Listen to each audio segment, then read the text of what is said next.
Alright, in this tutorial you're going to learn how to censor or blur out an image. So you can go ahead and do that to text, people's faces, logos, whatever you need to do. To do this, you're going to need Final Cut Pro open. You're going to have a clip that you want to go ahead and add the censor to. On top of that, you want to make sure that your system settings or your scratch disks are set properly and that your project is saved. After all that, you want to go ahead and pull your clip down into the timeline. So in this clip, I'm actually going to blur out Batman. So to do that, you want to go ahead and copy and paste your clip and put two layers.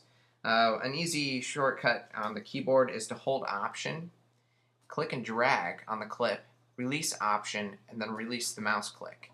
That you can copy and paste, but that's just an easy copy and paste method that Final Cut allows you to do. So after you have two clips laying on top of each other, double click on the top one, and we're going to apply a form of a matte on it. We're going to put a mask shape over that. It should be rectangular when you put it on, but we're going to go ahead and apply an oval to that. To make this a little bit easier, go ahead and go down and go to your toggle overlays. Go ahead and click that. And let's drag the opacity down, at least for right now, to about half or so we can see the mask shape. Go ahead and click that so you don't mess up anything else. And what we're going to do now is we want to go ahead and we want to mask feather onto your top clip so it makes it a little bit blurrier, so we're not going to have such a harsh line. We want to go ahead and put the center around Batman. And we also want to scale it down so it covers most of Batman. And go ahead and click on a new keyframe for the center, the vertical scale, and the horizontal. For the softness, go ahead and put it up to at least around 30 right now. We may change that later depending on everything. And now what we're going to do is just go through and keyframe and try to make sure that this mask stays on Batman the whole time. So what you're going to do is for every time something changes, if you notice in this frame, the circle is a little bit small. So what we're going to do is we're going to take the vertical scale and make it a little bit bigger. We're going to take the center and drag it down a little bit.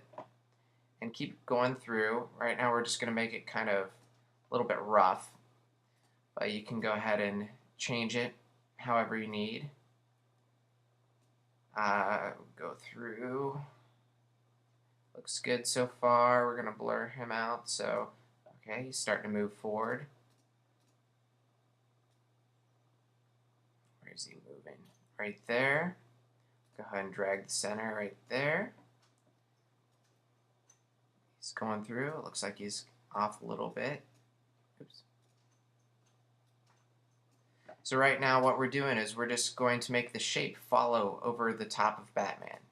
We can probably scale it down a little bit as he goes out of frame. So that's good enough for right now.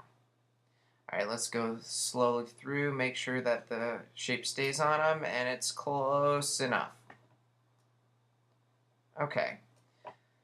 So now what we can do is we can apply a blur filter, and we want to apply a Gaussian blur on top of this clip. So it blurs him out, and we want to go ahead and make it very blurry. Now we want to toggle that clip overlay again and drag the opacity up, and it'll look like Batman is blurred. So when we go through, he will be completely blurred. And if you have to tweak it a little bit to make the shape follow him, go ahead and do that. But it looks like for mine right now, it's good. So you should be able to render and export and you have a blurred out Batman. So that is how you do that.